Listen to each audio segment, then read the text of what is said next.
El miedo es una de las 5 emociones básicas que tiene el ser humano.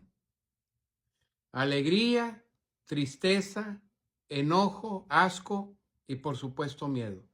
Y las 5 emociones son fundamentales, son sanas y qué bueno que están ahí. El problema es cuando el miedo se vuelve terror. El problema es cuando la tristeza se vuelve depresión, etcétera. ¿Qué es lo que ocurre en el abuso narcisista?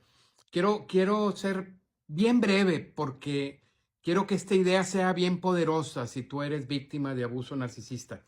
El martes de esta semana tuve la sesión, la terapia grupal, y entonces algunas víctimas hablaban de cómo dentro del ciclo de abuso narcisista hubo agravios graves, violencia, y explicaban cómo procesaban eso mentalmente, por supuesto con miedo, pero miedo al narcisista, miedo a que el narcisista se fuera a enojar, miedo a que el narcisista se pudiera poner más violento, miedo a que el narcisista les hiciera algo a su familia, etcétera, etcétera. Ubicaban el miedo en el narcisista, en las acciones del narcisista. Y ese es un miedo paralizante. Ese es el miedo que no deja actuar a la víctima y la tiene paralizada.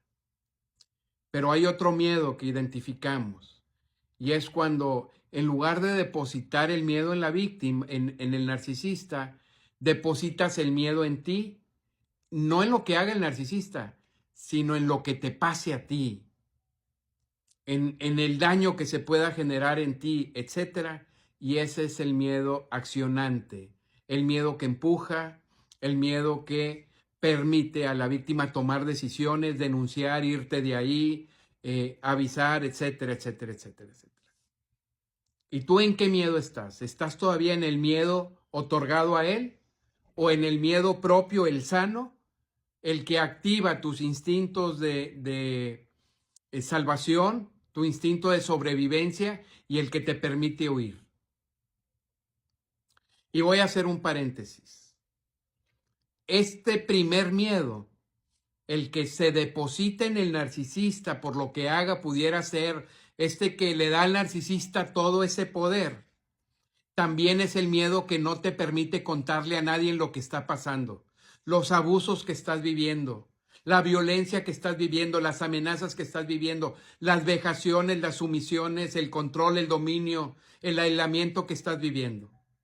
Pero cuando el miedo lo depositas en ti para sobrevivir, entonces rompes ese cascarón y empiezas a tener fortalezas en personas, redes de apoyo, porque es el miedo que te hace sobrevivir, el miedo al ya basta. Lo he dicho incontable número de veces. Cuando la víctima pierde el miedo, el narcisista pierde la partida. Cuando la víctima se da cuenta que es ella la que necesita sobrevivir y no le deposita ese poder al narcisista, el narcisista ya perdió la partida también. Porque la víctima se va a mover y no es el miedo paralizante que le das al narcisista cuando le das poder y le tienes miedo a lo que él haga, no a lo que te pase a ti. Difunde este video, es muy importante. Sé que muchas están en esta situación. Para la víctima siempre sale el sol, porque la víctima tiene recursos. Ha sido atropellada, vejada, golpeada, manipulada, todo, pero tiene recursos.